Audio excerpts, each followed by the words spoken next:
hidup kami. Karena itu Bapa, bicaralah buat masing-masing kami. Nyatakan isi hatimu buat kami.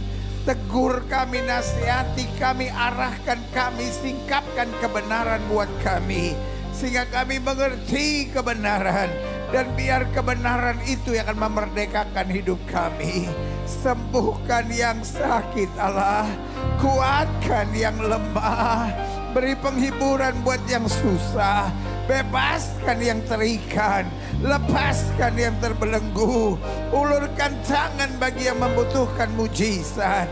Sehingga di saat doa malam hari ini, bukan sekedar ibadah doa malam biasa yang kami nikmati, tetapi malam ini malam berkat, malam ini malam mujizat, malam ini malam kesembuhan, malam ini malam pemulihan, malam ini malam berkat Tuhan. Malam hari ini malam kedahsyatan Tuhan dinyatakan. Bahkan malam ini malam perjumpaan kami dengan Yesus lewat roh dan firman-Mu. Dan kami tahu, kami percaya orang yang berjumpa dengan Yesus tidak pernah akan dikecewakannya. Haleluya. Bersama-sama kita katakan amin. Beri tepuk tangan yang meriah buat Tuhan. Sama-sama bilang Yesus dahsyat. Sama-sama bilang Yesus luar biasa. Sama-sama bilang saya tidak bisa hidup tanpa Yesus. Berikan tepuk tangan yang meriah buat Tuhan. Siapa yang percaya lewat tubuh dan darah Yesus, mujizat masih terjadi. Sama-sama bilang saya pulang dengan mujizat. Berikan tepuk tangan yang meriah sekali lagi. Silakan duduk. Tuhan memberkati Bapak Ibu Saudara sekalian. Haleluya. Bilang sama sebelah saudara, hari ini adalah hari yang dahsyat. Amin. Saya percaya engkau pulang tidak akan sama lagi. Engkau pulang dengan berkat, kau pulang dengan kemenangan, kau pulang dengan mujizat, kau pulang dengan kasih karunia Tuhan yang luar biasa. Yang saja katakan amin. Iya. Buka Alkitab kita sama-sama. Tadi ada yang nanya sama saya, pendeta kurusan sedikit. Saya kurusan sedikit. Kalau saudara mau tanya sama saya apa rahasianya, gampang. Saya tidak makan 3 hal. 1, catat baik-baik kalau saudara mau. 1, saya tidak makan karbo lagi sekarang. Yang kedua, saya tidak makan hati. Yang ketiga, saya tidak makan teman, saudara. Karena itu yang paling jahat, yang terakhir itu, saudara, ya kan? Nah, hari ini saya mau bicara tentang hidup yang berkualitas. Sama-sama bilang sama saya, hidup saya harus berkualitas. Saya percaya anak Tuhan pasti mengalami mujizat. Iya. Saya percaya anak Tuhan pasti mengalami mujizat. Sama-sama bilang mujizat itu pasti. Karena mujizat itu bukan urusan kita. Bilang sama sebelah saudara, mujizat bukan urusan lu.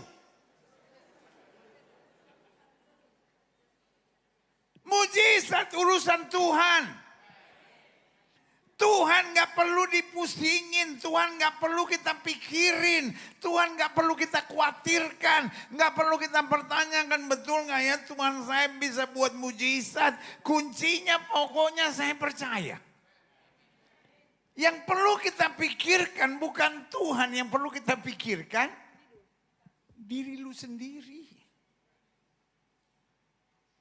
Waktu hidup saya berkualitas, mujizat pasti terjadi.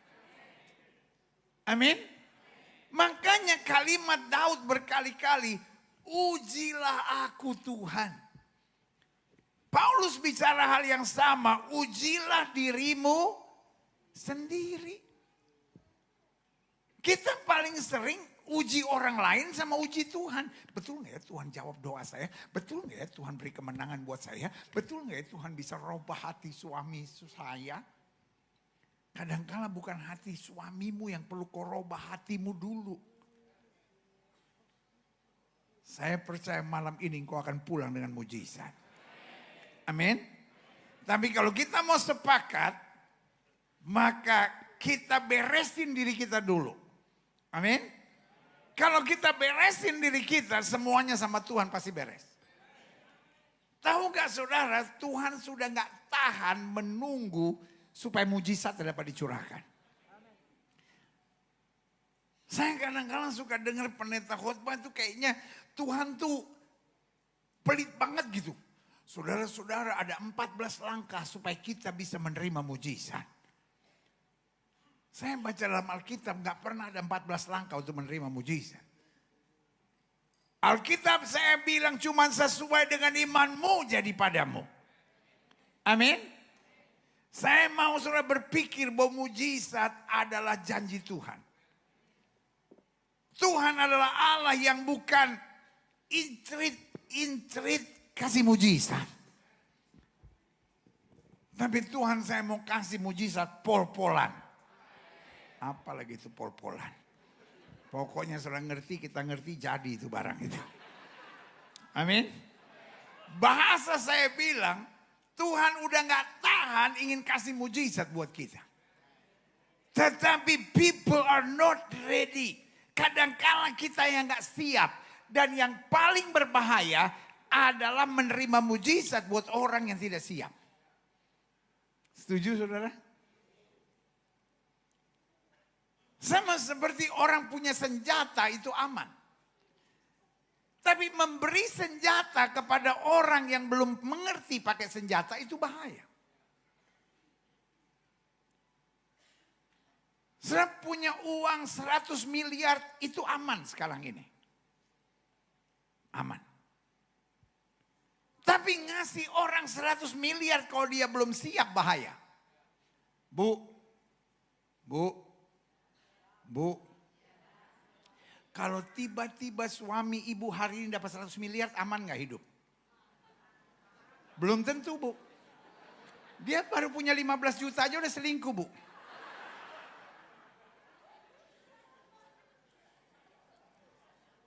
Ada yang gajinya 10 juta nempeleng bini. Kalau dia dapat tiba-tiba 1 miliar, Bu, malam ini, Bu. Namanya berubah jadi Taufik Hidayat, Bu.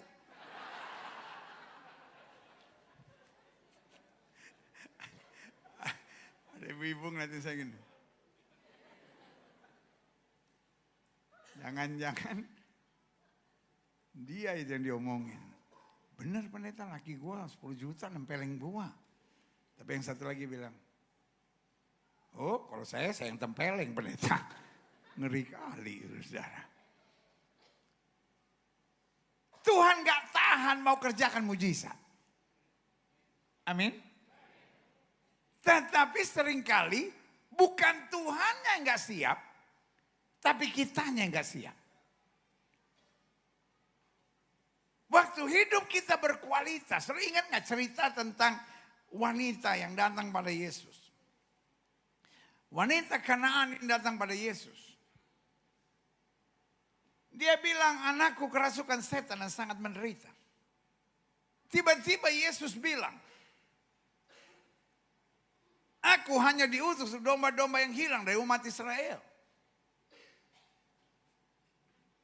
Yesus bukan mean sama wanita itu.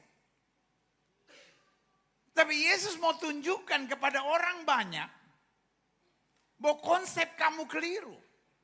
Karena konsep orang banyak senangnya menghakimi. Tapi ini di Israel. Di Surabaya jarang lah.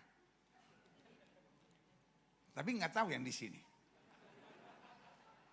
Saudara suka ketemu orang menghakimi enggak? Enggak, pendeta. Saya yang suka menghakimi dia, pendeta. Orang sekarang tuh suka menghakimi. Sudah pakai dandanan agak menor dikit.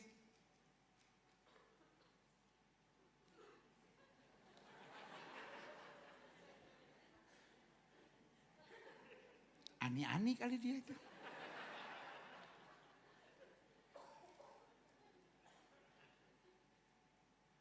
Sudah dari gemuk tiba-tiba kurus. Diomongin. Saya berapa kali orang bilang sama saya, aduh pendeta, kena gula ya. Saya tuh orangnya, saya kok dengar khotbah-khotbah saya paling jarang ngomongin diri saya. Tapi sama saudara kan kita udah deket kan. Jadi saya sebetulnya turun berat badan itu bukan karena sakit. Iri aja sama Pastor Michael. Saya bilang masa dia bisa, gue gak bisa. Gula darah saya, terus terang ya, gula saya itu tinggi. Tapi di muka.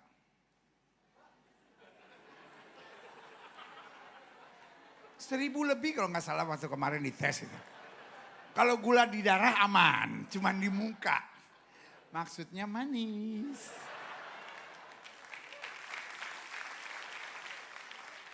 Itu tepuk tangan menyetujui atau menghina saya juga gak tahu lah.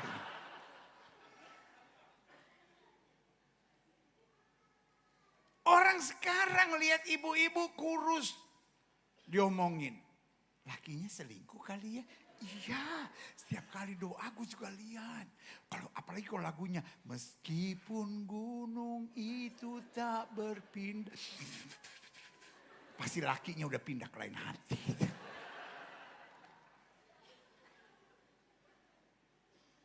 Saya percaya anak Tuhan gak suka ngomongin orang.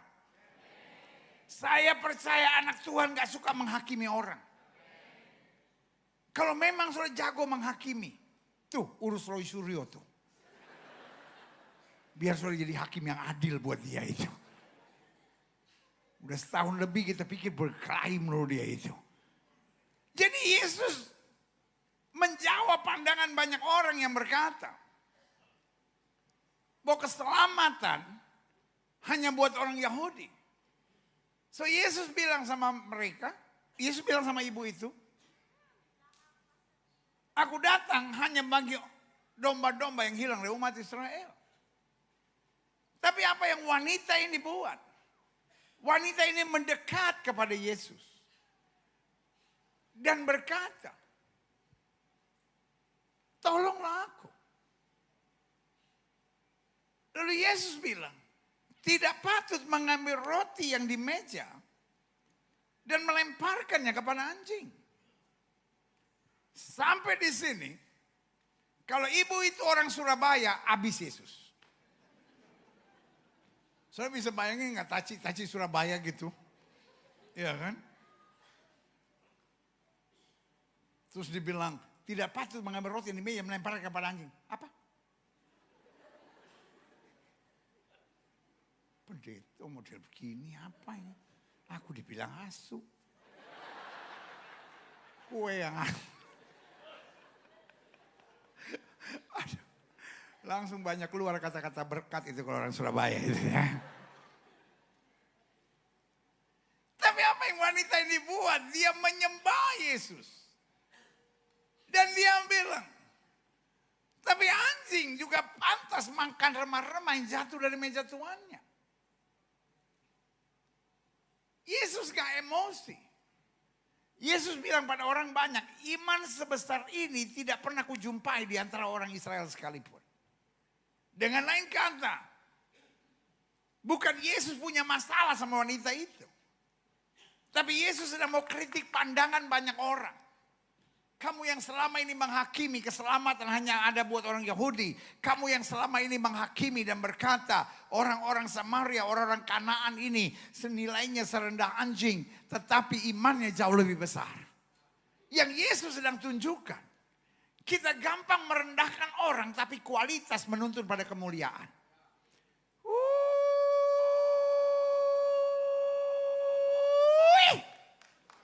Sama-sama bilang sama saya mujizat urusan Tuhan. Sama-sama bilang kemuliaan urusan Tuhan. Tapi urusan kualitas itu urusan kita. Sama-sama bilang sama saya kualitas urusan saya. Makanya Alkitab bilang kalau kamu mendengar firman dan tidak melakukannya, kamu sama seperti orang yang bodoh.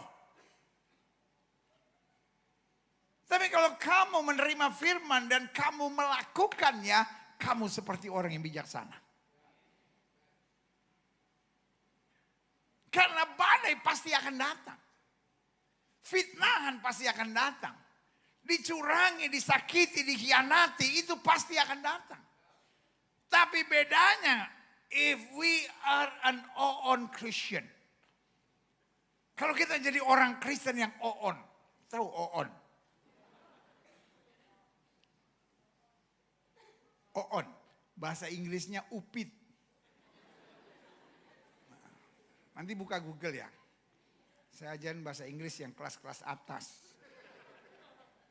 Makanya banyak yang nggak ngerti kan. Cari deh di Google, upit. Itu sama seperti on. Kalau perlu saudara ketik di Meta AI. Apakah upit sama dengan on?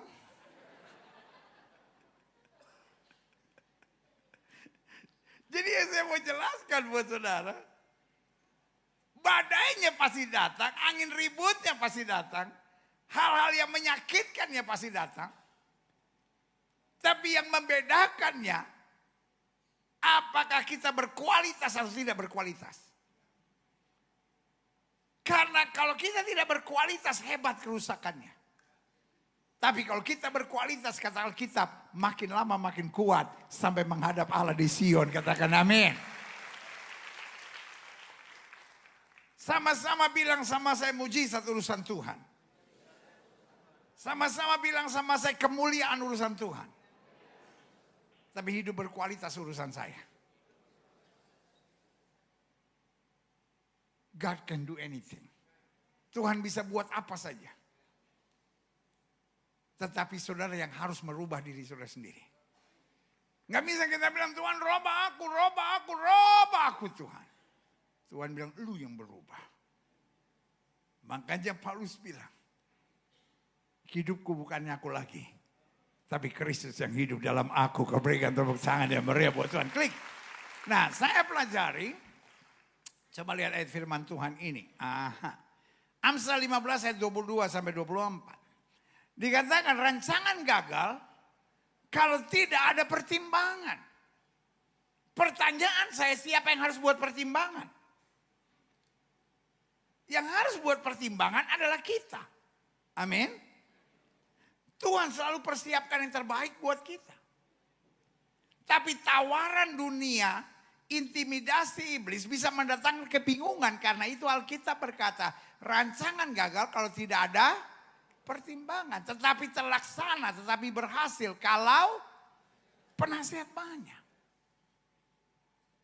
Bilang sama sebelah saudara, jangan kepala batu. Bilang sama orang yang baru ngomong sama saudara, daripada lu NPD.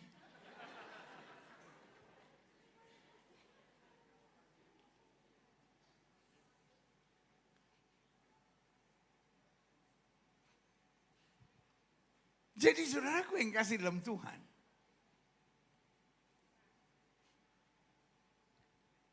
Salah satu kata yang paling sering dipakai orang hari-hari ini, NPD. Pendeta itu orang NPD.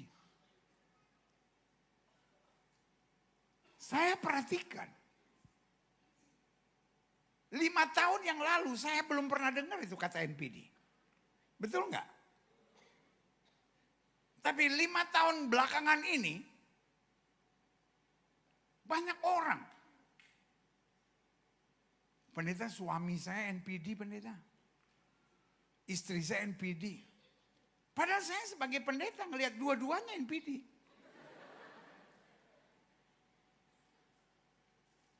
Tapi Alkitab sudah bilang. Dalam 2 Timotius dikatakan, pada hari-hari terakhir akan datang masa yang sukar.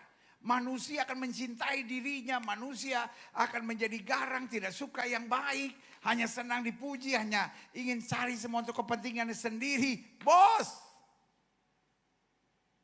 sebelum psikiater, sebelum psikolog menemukan tentang NPD, Alkitab udah bilang itu gejala akhir zaman. Tinggal sekarang kita mau dinasehati enggak? 1, Firman Tuhan harus menasihati kita. 2, keadaan, lingkungan, badai kehidupan harus menasihati kita.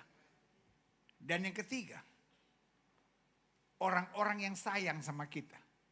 Dia bisa bernama orang tua, dia bisa bernama teman, dia bisa bernama sahabat. Tanpa kita sadari dia memberi nasihat-nasihat yang luar biasa. Tapi kadangkala kita cuman ingin pembenaran atas pemikiran kita. Nasihat tidak selamanya membenarkan pikiran kita.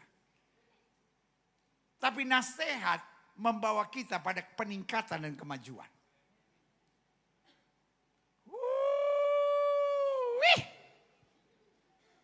Bu,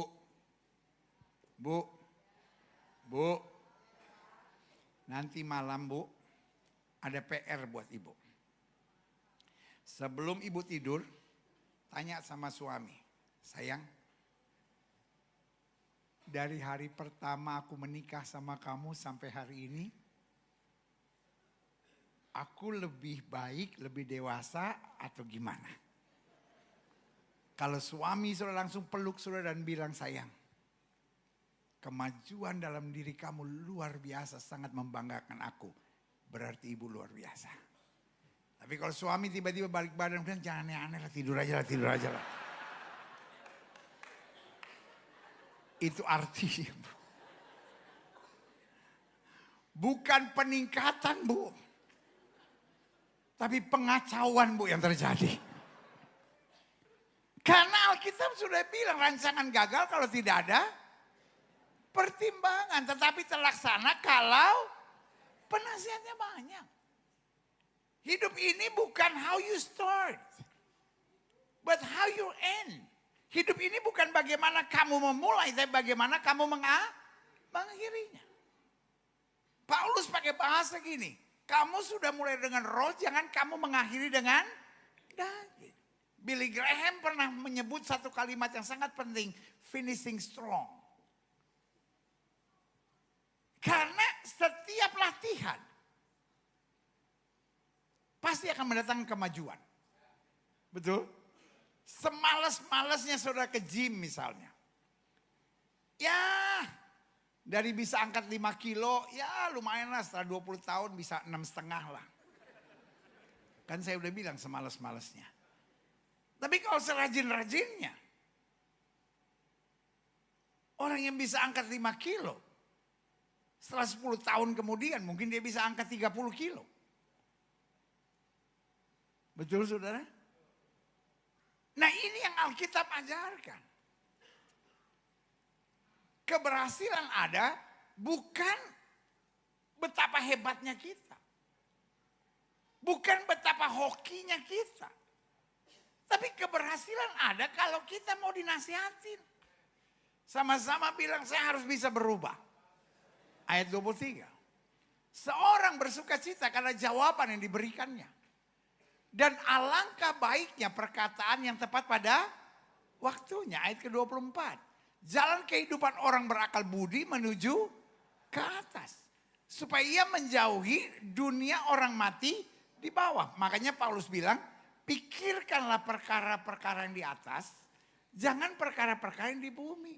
Jangan sebentar-bentar, ya tapi kecewa saya pendeta. Tapi saya sakit hati pendeta. Saya tersinggung. Alkitab berkata daging kita perlu disalibkan supaya Kristus dimuliakan. Amin. Lanjut. Klik. Nah selanjutnya saya pelajari. Pada dasarnya setiap orang ingin hidupnya berkualitas. Sama-sama bilang sama saya ingin hidup saya berkualitas. Karena saya perhatikan ada 3 jenis orang. Yang pertama, ada orang-orang yang ingin hidupnya berkualitas karena itu dia siap berjuang. Yang kedua, ada orang-orang yang ingin hidupnya berkualitas karena itu dia nuntut orang di sekitarnya. Saya tuh ingin hidup saya berkualitas pendeta. Kalau suami saya ngerti saya pendeta, hidup saya pasti berkualitas. Tapi suami saya pendeta,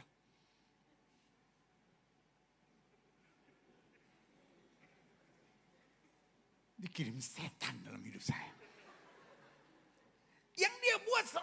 menghakimi orang di sekitarnya. Suami saya nggak baik, istri saya nggak baik, orang tua saya nggak baik. Berarti sudah masuk pada kelompok yang kedua. Ingin hidup berkualitas, tetapi orang yang harus berubah. Jadi yang pertama apa? Saya ingin hidup berkualitas, saya berjuang. Paulus bilang, aku melupakan apa yang ada di belakangku, mengarahkan diri kepada apa yang di hadapanku. Paulus bilang, apa yang dulu kuanggap kebanggaan, sekarang kuanggap sampah. Karena pengenalan akan Yesus Kristus Tuhanku jauh lebih mulia dari segala-galanya. Berarti dia mau hidup berkualitas dan dia siap berjuang. Tapi yang kedua, ada orang-orang yang hidup berkualitas tapi menuntut. Seandainya istri saya pengertian. Seandainya suami saya seperti suami tetangga.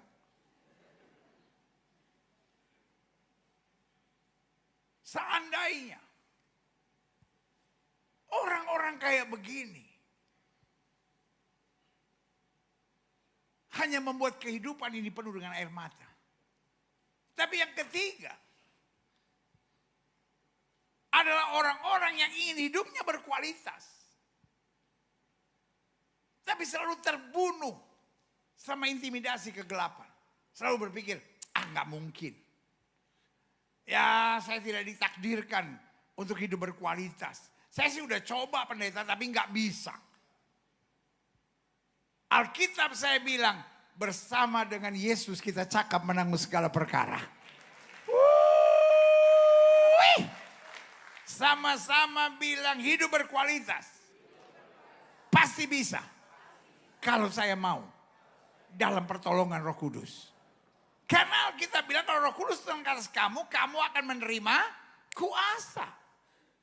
Yesus bilang apa? Kepadamu kuberikan kuasa untuk menginjak ular dan kalajengking, sehingga tidak ada kekuatan musuh yang membahayakan kamu. Amin. Tidak ada kekuatan musuh yang akan menjajah kamu. Tidak ada kekuatan musuh yang membuat hidupmu terus terbelenggu. Karena kuasa Roh Kudus yang membimbing kita dan membawa kita pada kemuliaannya. Amin. Great. Selanjutnya. Klik. Aha. Saya coba simpulkan. Siapa yang hidupnya berkualitas? Yang pertama, orang yang tidak merugikan dan menyusahkan orang lain. Yesus bilang terlebih berkat memberi daripada menerima. Amin. Menghadapi masalah apapun, saya tidak boleh nyusahin orang lain. Itu harus menjadi tekad. Ada banyak orang yang dia pikirkan cuman, pokoknya gue senangnya begini. Masa bodoh sama orang lain. Anak Tuhan tidak berusaha menyenangkan hati semua orang. Tapi anak Tuhan selalu berusaha menjadi berkat. Makanya Alkitab bilang sederhana. Apa yang kamu ingin orang lain perbuat kepadamu, perbuatlah itu pada orang lain. Setuju? Sama-sama bilang saya tidak boleh menyusahkan orang. Sama-sama bilang saya tidak boleh merugikan orang.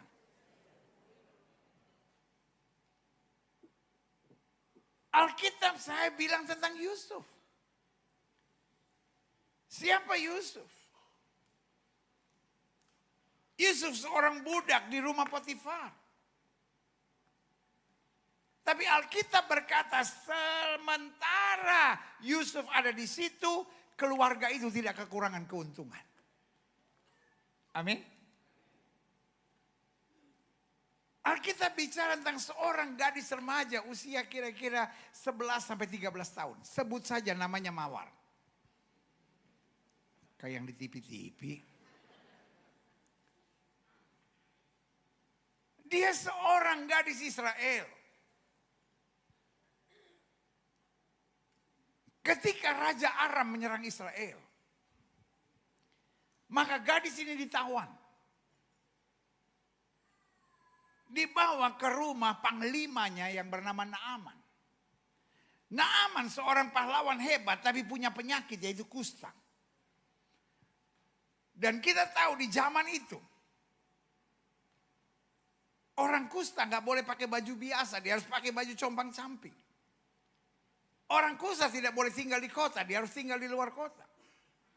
Orang kusta tidak boleh punya rambut yang baik karena dia harus menguraikan rambutnya acak-acakan dan berteriak kemanapun dia ada. Kusta, kusta, kusta. Sehingga Naaman bersembunyi di balik baju perangnya. Dan ini sesuatu yang aib pada zaman itu. Tapi orang gak bisa ngomong banyak. Karena raja memerlukan dia. Jadi apa yang terjadi? Karena gadis Israel ini ada di rumah itu.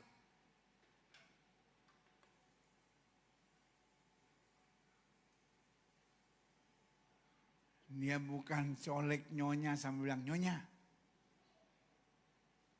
Tuan kusta ya." Oh, kamu ketahuan.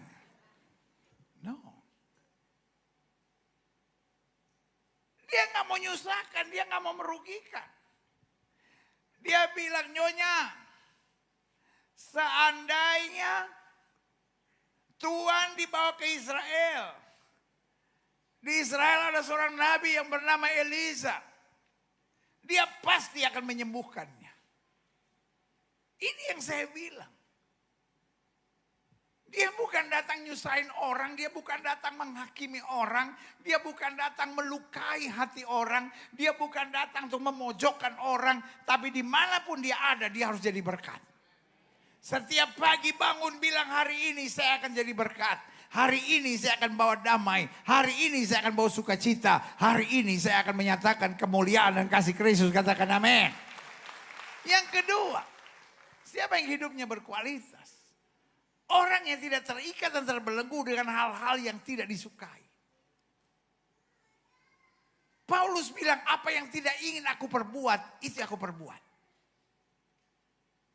Alkitab saya bilang, kalau anak itu memerdekakan, kita benar-benar merdeka. Jangan jadi orang yang serakah. Jangan jadi orang yang kepala batu dan bangga lagi. Lu, saya memang orangnya begini, mau diapain? Hei! Kita anak Tuhan Yesus. Sama-sama bilang, saya anak Tuhan Yesus. Saya tidak mau bikin malu nama Tuhan. Kalau kita anak Tuhan, tapi ngomong kita nyablak. Kita anak Tuhan, minjem duit gak bayar. Kita anak Tuhan gak bisa dipercaya. Kita anak Tuhan selingkuh. Di sini ada yang selingkuh? Tolong yang selingkuh lambaikan tangan. Supaya nanti saya kasih perjamuan lagi 1 kali. Kalau tadi udah diminum, habis ini siram di kepala.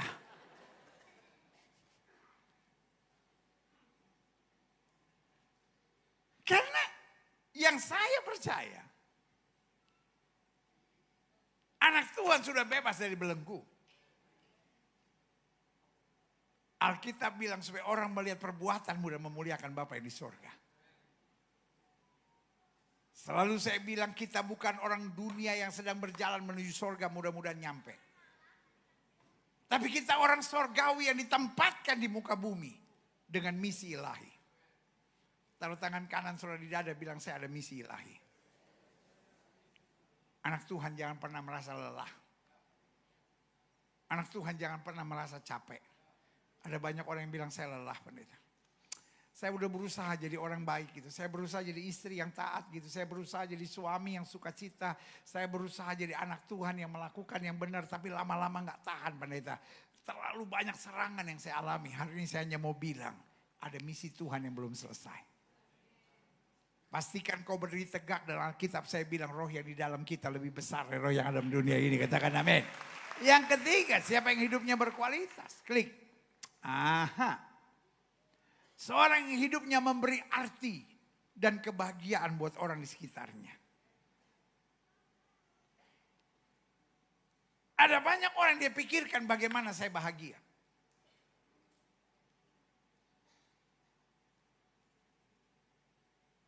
Yesaya bilang, hakku terjamin pada Allahku. Anak Tuhan ialah orang kumpulan orang percaya. Yang sudah tidak mikirkan dirinya lagi. Saya udah tahu sih kalimat itu gak mungkin ada yang bilang amin. Saya percaya anak Tuhan adalah kumpulan orang percaya yang tidak mikirkan dirinya lagi. Karena untuk segala keperluan kita ada Yesus. Yesus jamin begini. Orang yang mencari kerajaan Allah serta kebenarannya semua akan ditambahkan dalam hidupnya. Dunia ini banyak orang stres. Dunia ini banyak orang depresi. Coba saudara lihat sebelah saudara. Depresi gak dia itu? Ya kan, gak ada alasan, gak ada A, gak ada B, dia ketawa-ketawa sendiri. Nah, udah depresi itu.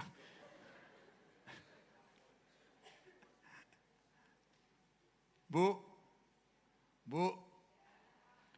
suami ibu depresi gak bu?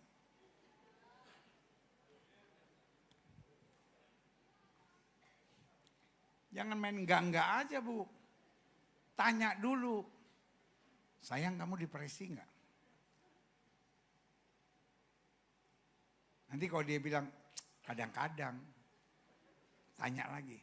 Karena aku atau bukan? Kalau dia menatap saudara dan berkata. Kamu? Mana mungkin? Kamu adalah sumber kebahagiaan hidupku. Yeah. Jangan tepuk tangan dulu, belum mungkin, belum tentu lah bu. Ibu udah senang, iyalah. Pas nanya sama suami kan aku, ya iyalah. Kenapa lagi? Pak, istri bapak depresi gak pak? Iya pendeta. Karena bapak bukan pendeta, karena duit.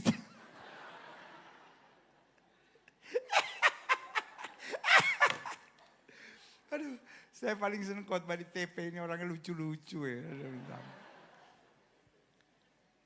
Saya khotbah di Surabaya itu banyak orang tegang. Tapi kalau di TP ini saya lihat asik gitu orangnya. Saya nggak tahu, mungkin udah stres berat atau apa, saya udah nggak tahu deh. Karena ya orang kalau udah ketawa aja gitu dalam hidupnya ya dua. Either memang penuh kemenangan atau memang udah nggak tahu lagi mau ngapain, ya udahlah pendeta pikirin juga nggak ada gunanya.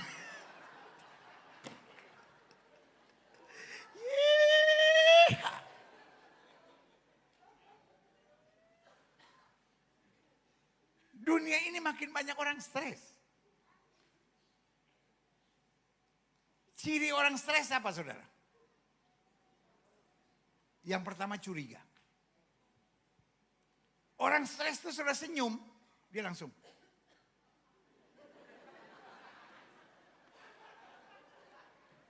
Jadi kalau saudara curigaan, apa aja curiga, pikiran saudara negatif, itu artinya saudara udah mulai gejala-gejala stres saudara. Lalu yang kedua, ciri orang stres apa? Sengcok, senggol bacok. Ada masalah, jadi kamu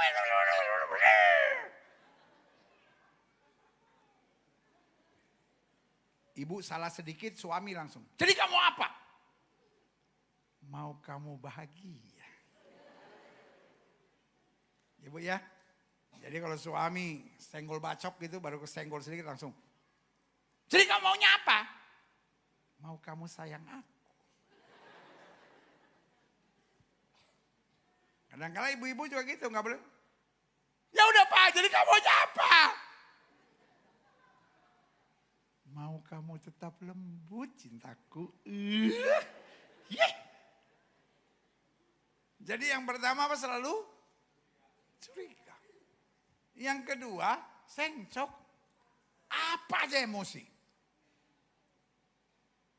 Dan yang ketiga, ciri orang depresi, sibuk sama yang udah lewat. Orang depresi adalah orang tuh yang gak bisa ngelihat ke depan. Karena untuk melihat ke depan harus punya harapan. Harus punya apa? Harapan. Orang depresi itu selalu yang dia lihat ke belakang. Wah ini akan begini, ya tapi kan begini, tapi kan begini. Nah, jadi kalau orang udah sebentar ngomongnya gitu, Tapi kan kamu dulu begini. Nah, itu orang depresi, saudara-saudara. Orang depresi itu gak bisa diajak debat. Karena orang depresi adalah orang yang belum beres sama dirinya. Orang depresi sudah ngomong apapun, sudah pasti akan dibantai. Jadi yang pertama apa ciri orang depresi? Hah? Yang kedua apa? Sengcok, senggol dikit bacok. Pokoknya marah aja. Lalu yang ketiga apa saudara? Senangnya nengok sebelah. Orang depresi gak perlu suruh tegur, gak perlu suruh nasihati, gak perlu suruh ajak ngomong. Pasti berkelahi. Karena akan pasti debat. Dia dirinya aja dia belum terima, apalagi orang lain. Orang depresi kalau sudah ketemu ciprat minyak urapan. Dia lagi duduk langsung gini. Nanti kalau orang kita, kenapa selalu gitu? Tahu Gilbert yang suruh ya. Dia mau marah biarin aja, saya udah di Jakarta ini. Itulah yang terjadi. Dunia ini makin banyak orang depresi. Anak-anak Tuhan penuh sukacita.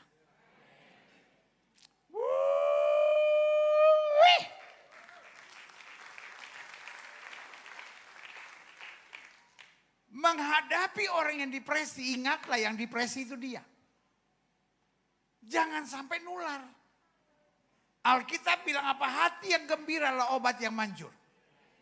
Alkitab saya bilang dalam Sefanya 3 ayat 17, gak usah buka ayatnya, percaya saja pasti betul udah persiapan. Saya takut saya ngomong gini, dia cari sampai saya amin, udah doa berkat, dia masih cari, saya belum ketemu ayatnya. Karena yang saya sebut agak susah kan ayatnya Sefanya. Sefanya itu ada di perjanjian baru. Matius, Markus, Sefanya. Baru tadi pagi dia pindah. Sefanya 3:17 bilang, Tuhan Allahmu ada di antaramu sebagai pahlawan yang memberi kemenangan. Ia berkira karena engkau dengan sukacita. Ia memperbarui kekuatanmu dengan sorak-sorai.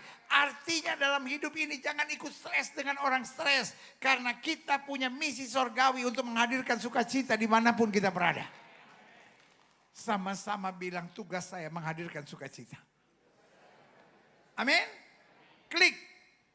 Selanjutnya siapa yang hidupnya berkualitas? Seorang yang mampu menyukai segala dikerjakannya dan dihadapinya sehingga selalu dapat memberikan yang terbaik. Hidup ini gak usah ngeluh. Pak. Oh ini bapak-bapaknya gak ada ya? Lagi nunggu bola. Nanti malam Persebaya lawan Brazil.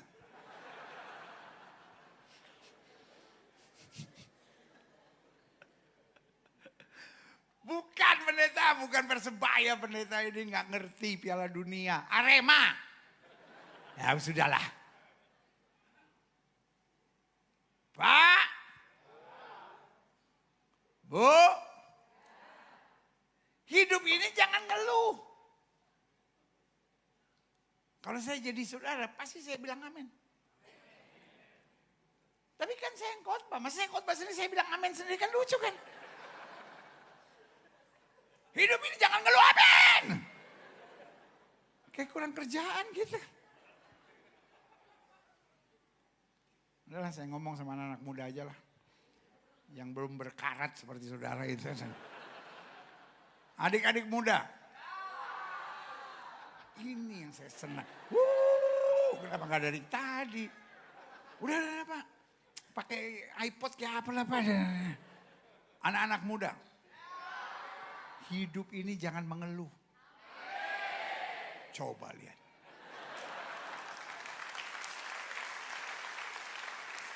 Pantasan hamba-hamba Tuhan yang dipakai Tuhan seperti Timothy, Pastor Michael.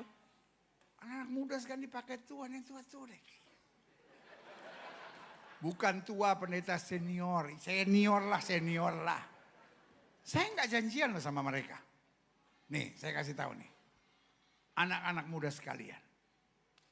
Hidup ini jangan mengeluh. Coba. Lihat ya, gak janjian ya.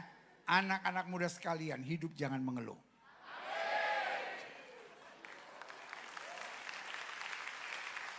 Ibu-ibu jangan mengeluh. Gak ada yang bilang amin deh.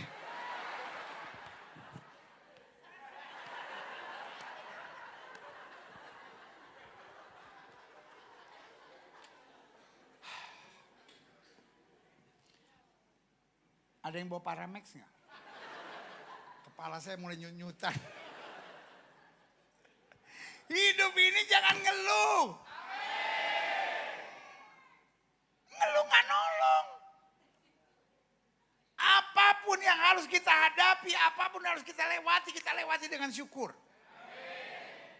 Saya percaya hal yang terbaik yang Tuhan senang dari hidup kita adalah bersyukur. Yang pertama, syukur menghadirkan damai. Yang kedua, syukur menghadirkan mujizat. Yang ketiga, syukur menghancurkan pekerjaan setan. Dan yang keempat, syukur membuat nama Kristus dipermuliakan dalam kehidupan kita. Kalau saudara perhatikan, kenapa saudara rasa lelah, kenapa saudara rasa letih, kenapa saudara rasa nggak kuat, karena kita terlalu banyak mengeluh.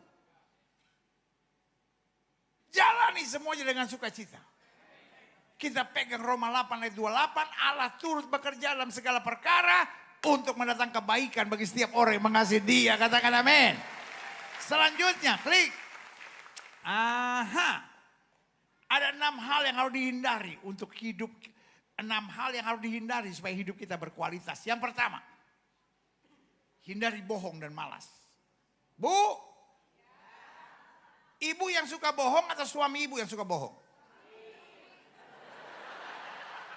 Belum selesai bu, ibu orang pertama yang saya tanyain. Pak, siapa yang suka bohong? Bapak atau istri bapak? Sama-sama pembohong, lihat. Anak-anak muda, saya mau tanya, yang suka bohong kalian atau orang tua kalian? Orang tua.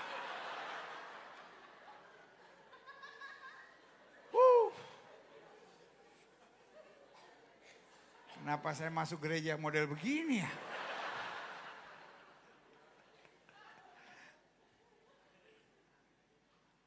Bohong adalah kebodohan.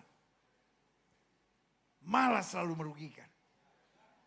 Selalu saya bilang, air mata karena kebenaran jauh lebih berharga daripada sorak-sorai akibat kebohongan. Itu kalimat orang pintar. Kalau belum makan belum ngerti pasti. Makanya saya lihat saudara cuma gini. Yang beberapa tadi yang bilang amin, amin, amin. Tadi sebelum berangkat udah makan. Kalau yang lain lagi berjuang karena GERD-nya kambuh.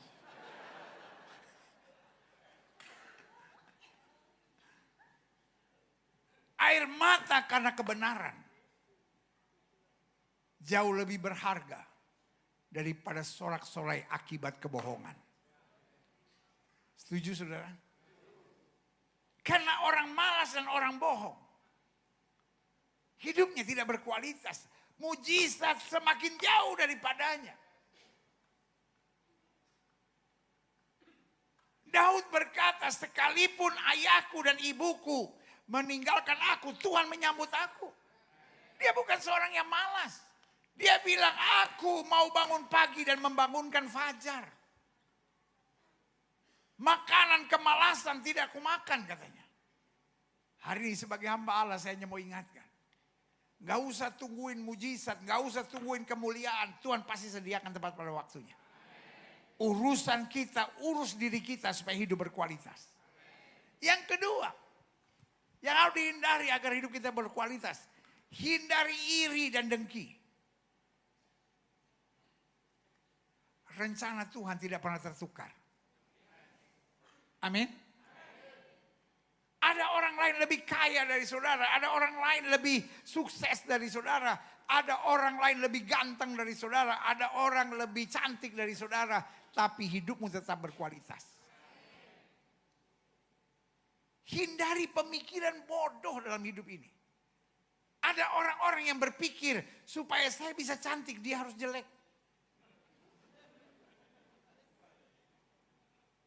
Supaya saya bisa kelihatan hebat dia harus kelihatan jelek. Itu sama seperti doa orang diet yang menjengkelkan. Tuhan jadikan saya kurus. Kalau saya tidak bisa jadi kurus, jadikan mereka semua gendut semuanya.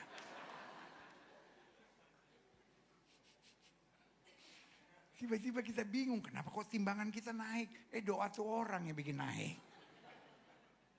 Hari ini saya cuma mau ingatkan buat saudara.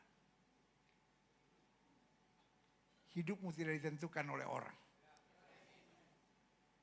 Tapi Tuhan yang menatap engkau, engkau ini berharga dan mulia.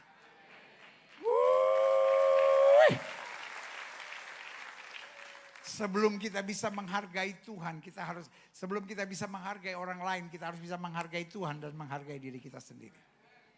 Daud bilang apa? Kejadianku dahsyat dan ajaib dan jiwaku benar-benar menyadarinya. Pertanyaan saya, Daud hidupnya tanpa masalah enggak? No. Daud menghadapi masalah, tapi dia tahu persis kejadianku dahsyat dan ajaib. Dan jiwaku benar-benar menyadari. Iri dan dengki bukanlah isi hati anak-anak Tuhan. Saudara boleh bilang sama saya ke gereja seminggu 5 kali pendeta. Tapi kalau hatimu iri, hatimu dengki, kayak gak bisa gitu orang dipuji di depan saudara, itu kayak panas gitu. Pokoknya kalau ada orang dipuji di depan saudara, selalu harus saudara bantai. Dia hebat ya, iya dia hebat sih, tapi masa lalunya jelek dia. Oh iya. Aduh. Dia suami baik ya sama istrinya. Iya. Tapi istrinya tuh, dia baik itu karena takut. Oh iya. Kita kayak senang lihat orang susah. Dan susah lihat orang senang gitu. Alkitab ajarkan. Bersukacitalah dengan orang yang bersukacita dan menangislah bersama dengan orang yang menangis. 3, yang harus kita hindari untuk hidup berkualitas. Hindari kebiasaan bersaing dan kebiasaan mau jadi seperti orang lain. You are wonderfully made by God. Tuhan sudah rancang saudara untuk sesuatu yang hebat.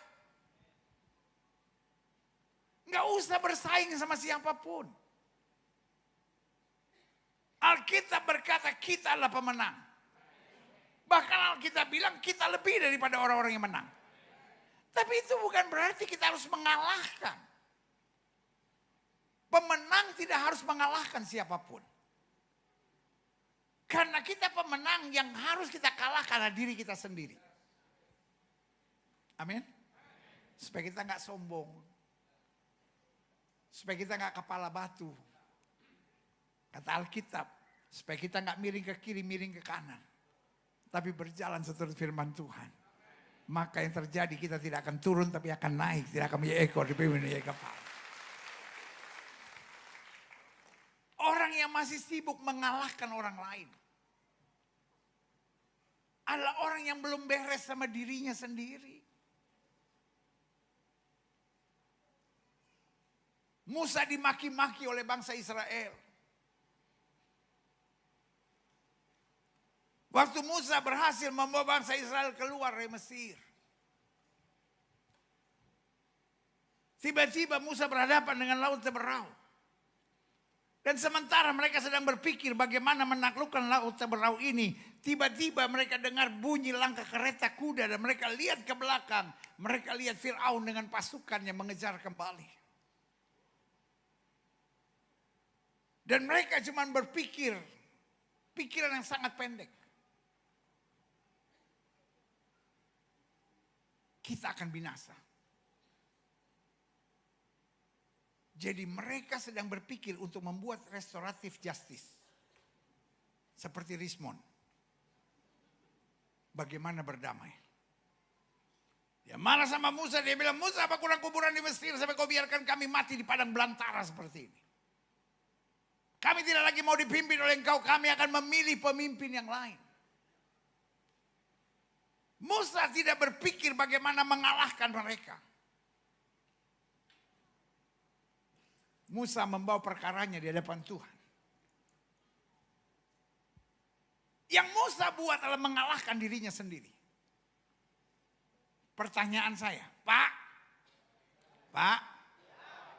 pernah nggak Bapak tolong orang, tiba-tiba orangnya toksik gitu. Malah neken Bapak, malah mengkhianati Bapak. Pernah nggak Pak? Rasanya gimana Pak? Asik nggak gitu? Haleluya, glory. Itu udah kepukul di otak namanya Pak. Bu, Ibu pernah nolong orang, tiba-tiba dikhianatin nggak? Pernah Bu ya? Teman saya sendiri pendeta, saya tolong dia berkali-kali. Dia yang bawa lari suami saya.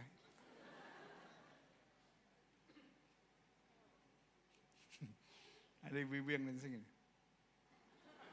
Kayak dia mikir gitu, kok tahu dia? Kelihatan Bu dari garis-garis wajahnya Bu. Jadi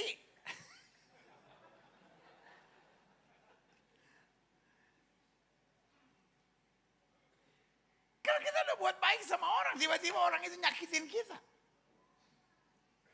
Kita kayak gak rela gitu. Yang kita pikirin gimana saya ngalahkan dia. Gak bisa orang kayak gitu didiamin pendeta. Kalau orang kayak gitu didiamin ngelunjak dia pendeta. Nanti dia injek, dia menari-nari di atas kepala saya. Musa gak mikir bagaimana dia ngalahin semua orang. Musa tak berpikir bagaimana dia mengalahkan dirinya sendiri dan tetap berjalan dalam jalannya Tuhan. Sampai dia dengar Tuhan ngomong sama dia, Musa, berdirilah tetap. Lihatlah keselamatan daripadaku. Orang Mesir yang kamu lihat hari ini tidak akan kamu lihat lagi sampai selama-lamanya. Tuhan yang akan berperang ganti kamu. Musa tetap diam, dia belum bertindak. Dia gak ngeyel sama orang banyak. Tuhan udah ngomong, awas kamu, awas kamu, awas kamu. Dia senang. Sampai tiba-tiba Tuhan bilang sama dia, what is in your hands? Apa yang dalam tanganmu? Dia bilang, a stick. Angkat tongkat itu. Waktu dia angkat, laut terbelah. Pertanyaan saya, orang yang habis maki-maki Musa, lalu tiba-tiba bilang, Musa, boleh jalan? Musa nggak bilang satu, biar mampus lu. Musa bilang, please. Tuhan cari orang-orang yang hatinya beres. Daud dapat kesempatan untuk membalas Saul. Daud bilang apa? Aku tidak akan menjamah orang yang Tuhan urapi. Hidup ini gak usah pikirin mujizat. Mujizat pasti datang. Hidup ini gak usah pikirin kemuliaan. Kemuliaan Tuhan pasti dinyatakan. Berjuanglah untuk kualitas. Waktu Tuhan lihat seorang berkenan di hadapannya, diangkatnya dan dia kerjakan mujizatnya. Berikan tepuk tangan yang meriah. Yang keempat, hal yang harus dihindari untuk hidup berkualitas. Klik. Mana? Hindari bicara tanpa berpikir. Alkitab bilang apa? Hidup dan mati seseorang dikuasai oleh lidahnya. Seorang sangat ditentukan dengan perkataan yang keluar dari mulutnya. Jangan bilang sama saya, pendeta itu cuma mulutnya aja dia yang kasar pendeta. Tapi hatinya baik banget. Saya mau bilang kalau itu benar, maka firman Tuhan salah. Alkitab bilang apa yang keluar dari mulut, gambaran dari hati. Hatimu dekat dengan Tuhan, mulutmu memperkatakan firman Tuhan. Hatimu merasakan kebaikan Tuhan, mulutmu gak akan bisa memaki. Jangan bilang sama saya, pendeta, kita nih orang Surabaya pendeta, belum keluar aja udah maki orang pendeta.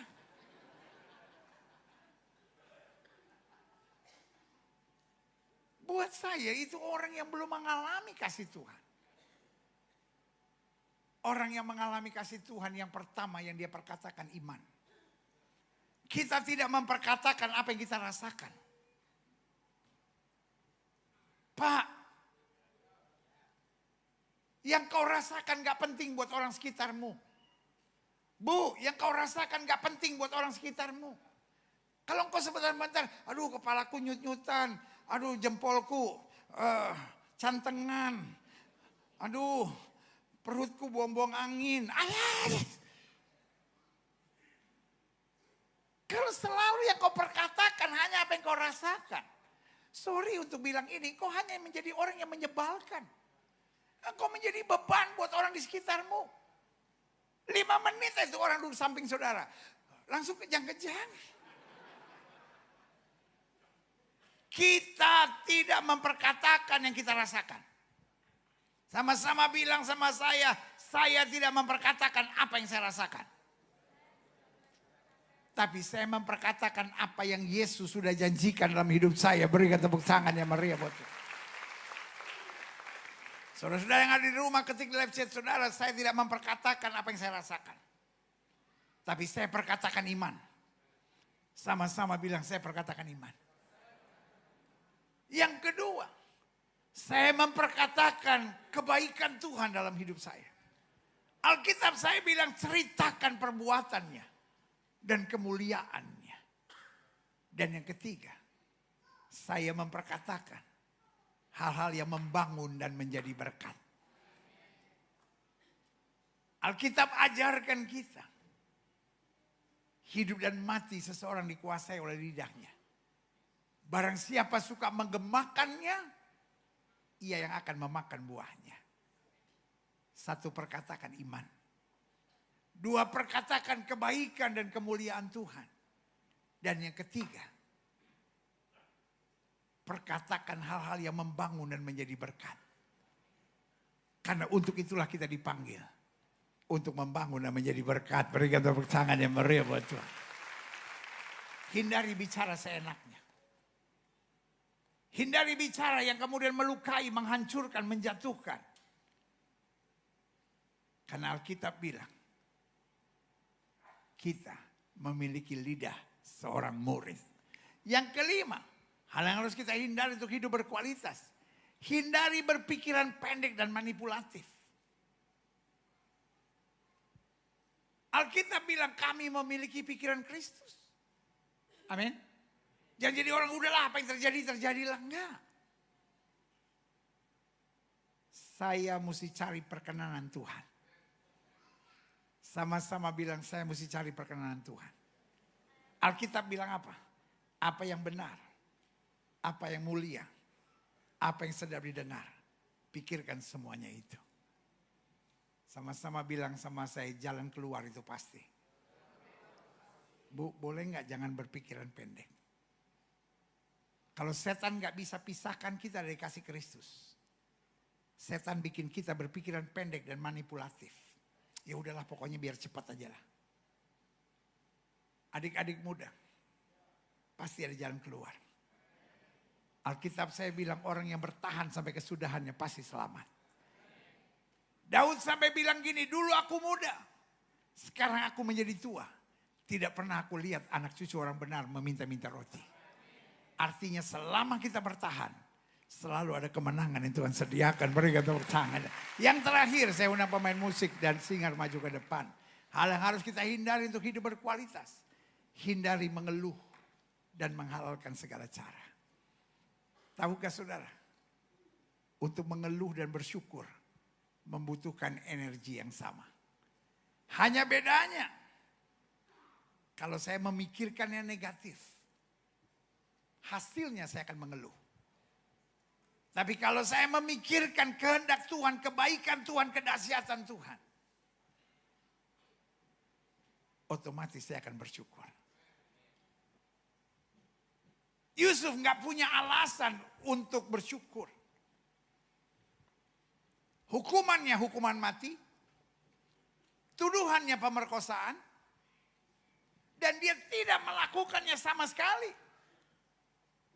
Kan orang sekarang bilang, di mana ada asap pasti ada api. Tapi saya mau bilang zaman sekarang, nggak ada asap, nggak ada korek, orang bisa bikin api, saudara-saudara. Itu yang terjadi dengan Yusuf. Kalau Yusuf memang genit, Kalau Yusuf memang ganggu Tante Potince, istrinya Potifar itu, bolehlah. Ganggu enggak apa enggak, tante itu yang gendit kok. Tapi itulah kehidupan. Kenapa dia bisa kuat? Dia bilang begini, manusia boleh mereka-rekakan yang jahat, Allahku mereka-rekakan itu kebaikan. Ayub kehilangan segala-galanya. Dia nggak punya alasan untuk bersyukur. Tetapi dia bilang apa? Tuhan yang memberi, Tuhan yang mengambil. Terpujilah nama Tuhan. Ibu, boleh nggak saya ngomong dari asal hati saya yang terdalam? Keadaanmu tidak seburuk yang kau bayangkan. I know you face some terrible problem. Pak, izinkan saya ngomong dari dasar hati saya yang terdalam. Masalahmu tidak seburuk yang kau pikirkan. I know you face very big situation. Tapi boleh nggak Pak bersyukur? Adik-adik muda, saya ngerti. Engkau dalam posisi yang serba salah banget gitu. You really don't know what to do gitu. Saudara seperti ada pada keadaan yang nggak tahu mesti buat apa. Tapi izinkan saya ngomong, keadaanmu tidak seburuk yang kau pikirkan. Temukan alasan untuk tetap bersyukur. Minimal kita bilang, aku tahu Tuhanku hidup. Aku tahu Tuhanku gak pernah mengecewakan aku. Even though I can't see. Walaupun saya gak bisa lihat jalan keluar, gak penting. Yang penting saya bisa lihat Yesus. Yang tidak pernah lalai menepati janjinya. Berikan tepuk tangan yang meriah buat Tuhan. Saya undang kita semua bangkit berdiri. Kita datang pada Tuhan.